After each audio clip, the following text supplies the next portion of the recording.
आपके माइक को रिवाल्वर साबित करके आपको जेल में डाल दिया जाएगा। 50 से 60% बच्चों को फ्री पढ़ा रहा हूँ।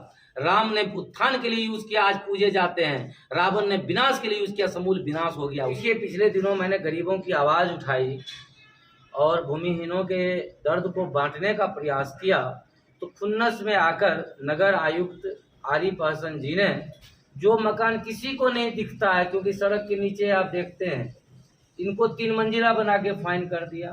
300 मीटर की दूरी को 12 मीटर बता दिया। 10 लाख का जुर्माना और भवन को सील कर दिया। आप देखते होंगे कि हमारे स्कूल में वंचितों के बच्चे पढ़ते हैं, दलितों के बच्चे पढ़ते हैं और बहुत न्यूनतम फी में बच्चों को पढ़ाकर समाज में रोशनी लाने का प्रयास कर रहा हूँ। तो जहाँ शिक्षा का प्रसार हो रहा था, उस बिल्डिंग को, कच्चा बिल्डिंग को 3 मंजिला बता करके फाइन कर दिया जाता है।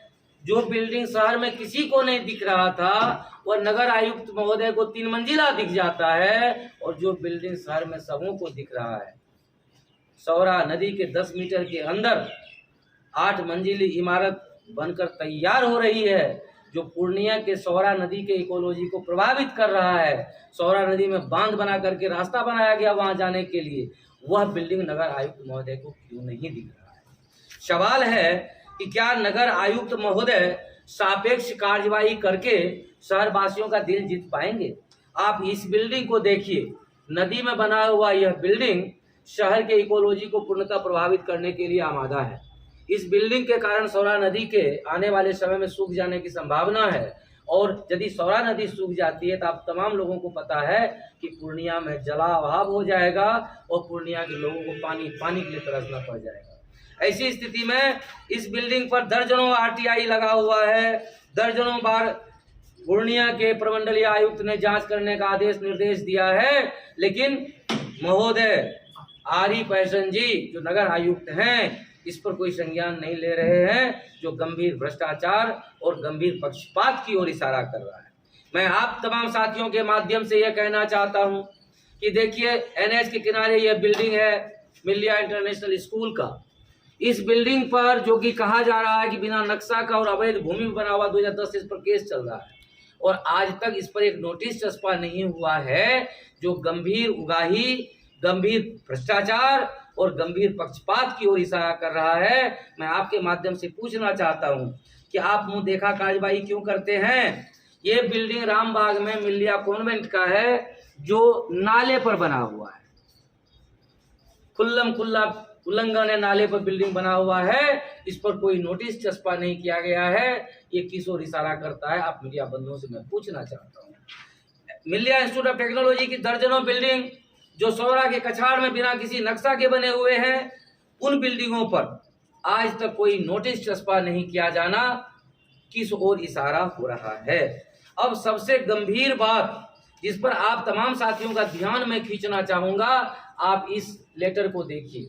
ये प्रमंडलीय आयुक्त द्वारा निर्गत आदेश है। इस आदेश के तहत प्रमंडलीय आयुक्त ने कहा था कि भट्टा के जितने भी मॉल हैं, बिल्डिंग हैं, होटल हैं, रेस्तरां हैं, सब पर जांच करके कार्यवाही किया जाए।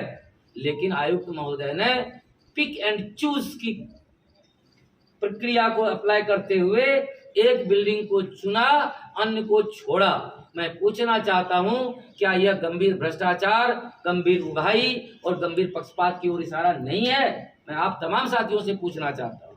मैं आप तमाम साथियों से यह जानना चाहता हूं कि लाइन बाजार में जब सैकड़ों डॉक्टरों का दुकान है, क्लिनिक्स हैं, जो सौरा के प्रभास क्षेत्र में भी बने हुए हैं, उस पर कार्यवाही नहीं होती है। गिन चुन के 6-8 डॉक्टरों को टारगेट किया जाता है, उसको परेशान किया जाता है। आखिर क्यों?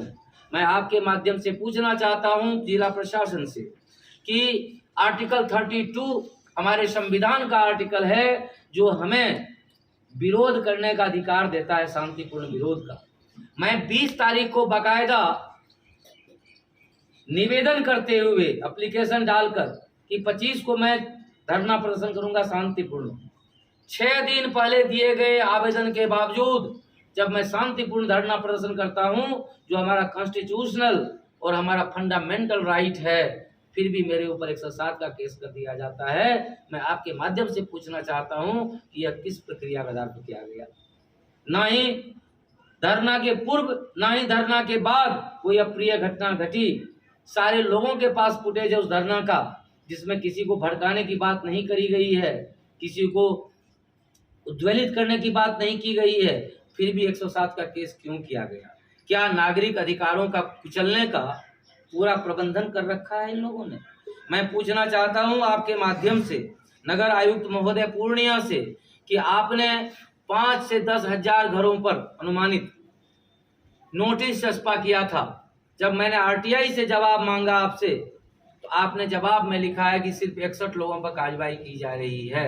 मैं आपके माध्यम से पूछना चाहता हूं कि हजारों घर पर नोटिस टांगकर यदि 61 लोगों पर कार्रवाई की गई है, तो आपको नहीं लगता है कि अन्न से उगाही की ओर इशारा है, अन्न से भ्रष्टाचार की ओर इशारा है? यह स्पष्टता आप लोग महसूस कर सकते हैं कि हजारों घरों पर यदि नोटिस चस्पा होता है तो कार्रवाई 61 लोगों पर क्यों नहीं हुई है? एक और गंभीर मुद्दे की तरफ मैं आप तमाम साथियों का ध्यान लाना चाहता हूं कि सुबह में क्रॉस का चिन्ह लगता है कि मकान को तोड़ा जाएगा, 2 दिन के बाद वहां गोल घूम जाता है कि अब ये मकान सुरक्षित है। मैं पूछना चाहता हूं वो कौन सा जादू है, कौन सा वह मैजिक है जिस आधार पर 2 दिन के अंदर टूटने वाला मकान सुरक्षित मकान में कन्वर्ट हो जाता है? मैं पूछना चाहता हूं कि जो लोग आरिफ हसन जी के गुड बुक में आ जाते हैं उनका फाइल बंद क्यों हो जाता है? और जो लोग इनके कार्यशैली का विरोध करते हैं उनके कच्चे मकान को 3 मंजिला क्यों बताया जा रहा है? मैं आप तमाम साथियों के माध्यम से नगर आयुक्त महोदय से आग्रह करता हूं कि यदि आप सापेक्ष कार्रवाई करेंगे तो एसएम झाड़ू की चट्टान से टकराना होगा। यदि आप निष्पक्ष कार्रवाई करेंगे तो मैं आपके साथ मजबूती से खड़ा होकर शहर के तो सौंदर्यीकरण में कदम से कदम मिलाकर चलने के लिए तैयार हूं। आप तमाम साथियों के माध्यम से शहर के अंदर चल रहे भूमाफिया और पदाधिकारी गठबंधन के ऊपर गंभीर प्रश्न चिन्ह खड़ा कर रहा हूं और आप लोगों के माध्यम से जिला प्रशासन, शहर के जनप्रतिनिधियों, माननीय मुख्यमंत्री बिहार, माननीय उप मुख्यमंत्री बिहार, माननीय महामहिम राज्यपाल बिहार एवं माननीय तमाम जो पब्लिक के लिए लड़ने वाले लोग हैं, आप मीडिया बंधु से के माध्यम से मैं ये पूछना चाहता हूं कि क्या कंपनी का राज चलेगा देश में? क्या लोकतांत्रिक मूल्यों की हत्या हो जाएगी? क्या गरीबों को उत्पीड़न का सामना करना पड़ेगा? क्या भूमाफिया मजे में रहेंगे? क्या हम जैसे सामाजिक मुद्दे उठाने वाले व्यक्ति को कच्चा निर्माण 3 मंजिला बता करके प्रताड़ित किया जाता रहेगा? आज समाज में प्रक्रिया को ही पनिशमेंट बनाने का काम किया गया है। अब उन्होंने कह दिया 3 मंजिला है, अब मुझे प्रूव करना है हाई कोर्ट में, बिल्डिंग ट्राइब्यूनल में कि 3 मंजिला नहीं है, ये कच्चा निर्माण है। लेकिन उन्होंने तो प्रक्रिया मुझे फंसा दिया। आज आप बाइक लेके चलते हैं, आपके माइक को रिवॉल्वर साबित करके आपको जेल में डाल दिया जाएगा। यदि इस तरह की कंडीशंस नहीं रुके, यदि ये मोनोपोली नहीं रुका, तो क्या आपको लगता है शहर में केओस की स्थिति उत्पन्न नहीं होगी? क्या शहर परेशान नहीं होगा? आज एसएम जाके कच्चे घर को 3 मंजिला बताया जा रहा है, कल आपके बाइक को रिवॉल्वर बताया जाएगा, कल किसी के साइकिल को हवाई जहाज बता दिया जाएगा। तो मैं जो यह लड़ाई लड़ रहा हूं, इसमें मेरा निजी स्वार्थ कहीं नहीं है। मेरा बस इतना ही लड़ाई का उद्देश्य आशय है कि सापेक्ष कार्यवाही बंद हो, पदाधिकारियों को निष्पक्ष होना चाहिए। मैं शिक्षक के रूप में निष्पक्ष हूँ, वकील के रूप में निष्पक्ष हूँ, स्कूल संचालक के रूप में निष्पक्ष हूँ। तो मैं यहाँ आने वाले पदाधिकारियों से विनती करता हूँ कि आप सापेक्षता को छोड़ दीजिए, आप निष्पक्ष होकर कार्यवाही कीजिए। यदि मैं गलत हूँ, आप मेरे ऊपर कार्यवाही कीजिए, लेकिन मैं गरीबों की आवाज बनने के कारण यदि गलत हूँ तो ये तो नहीं चलेगा। और जो गलत है, भूमाफिया है, उसको आप संरक्षण देंगे, ये भी नहीं चलेगा। आप निष्पक्ष कार्यवाही कीजिए। और यदि आप लोग का कोई सवाल है तो पहले हमसे कर लीजिए, आपके बगल में हम उनसे इनसे सवाल कर सकते हैं। माइक दीजिए कोई उनको। माइक। सर, आप गरीब के सापेक्षा की बात करते हैं, सापेक्ष की बात करते हैं, और साल में 3 बार आपका हुलिया चेंज हो जाता है। आप गरीबों की आवाज की बात करते हैं, कभी आप वकील बन जाते हैं, कभी आप शिक्षक बन जाते हैं, कभी आप पत्रकार बन जाते हैं और गरीबों को शोषण की बात करते हैं। तो हमें तो लगता है कि आपका निजी स्वार्थ है, आपके स्कूल में ताला मार दिया गया है, इसीलिए इस तरह की बातें आप उठा रहे हैं। बहुत अच्छा सवाल। तो इस संदर्भ में आप क्या कहेंगे? जी जी, सवाल आपका बहुत अच्छा है। मैं बस इतना ही कहना चाहूंगा कि मैं जिस भी रूप में आऊं, उद्देश्य बस एक होता है, वह होता है सामाजिक सुरक्षा, सामाजिक सद्भाव, सामाजिक समरसता और समाज को न्याय दिलाने की। मैं आपके माध्यम से कहना चाहता हूं कि शहर को मैंने हजारों ऑफिसर्स दिए हैं, कोई भेदभाव कभी नहीं किया कि हिंदू है या मुसलमान, छोटा है या बड़ा। आज इस स्कूल के माध्यम से मैं 50 से 60% बच्चों को फ्री पढ़ा रहा हूं। जब मुझे लगा कि अब न्याय दिलाने के लिए मुझे काला कोट भी धारण करना पड़ेगा, तो मैंने इस रूप में आने में देर नहीं करी। क्या आपने LLB कर रखा था? मैं 2006 से बार एसोसिएशन पूर्णिया का सदस्य रहा हूं। विगत दिनों अन्य फ्रंट पर समाज सेवा करने के कारण मैं वकालत नहीं कर पा रहा था। अभी मैं बताना चाहूंगा कि मैंने वकालत क्यों करी। अभी मेरे ऊपर धरना देने के लिए 107 का केस किया गया, आप लोगों को मालूम है, आप सभी जान रहे हैं। मुझे 107 की बारीकियों का पता है। मैंने अनुमंडल पदाधिकारी से कहा कि 107 से क्या होगा, 214 कर दीजिए। लेकिन हमारे बहुत सारे भाई बहन ऐसे हैं, फुटकर विक्रेताओं को जिसकी दुकान भी तोड़ दी गई, उसके ऊपर 107 भी कर दिया गया।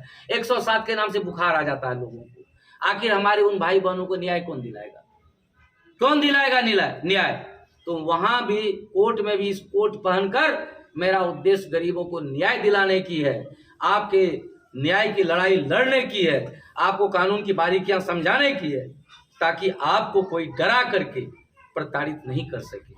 मैं शिक्षक के रूप में रहूं, नेता के रूप में रहूं, समाज सेवी के रूप में रहूं, एडवोकेट के रूप में रहूं, रूप कोई भी हो। मैं आपको बताना चाहूंगा, मैं तो उतना महान नहीं हूं, लेकिन प्रभु श्री राम जब बचपन में थे, तुलसीदास जी लिखते हैं कि बहुत मनोहारी चेहरा था उनका, लुभावन चेहरा था।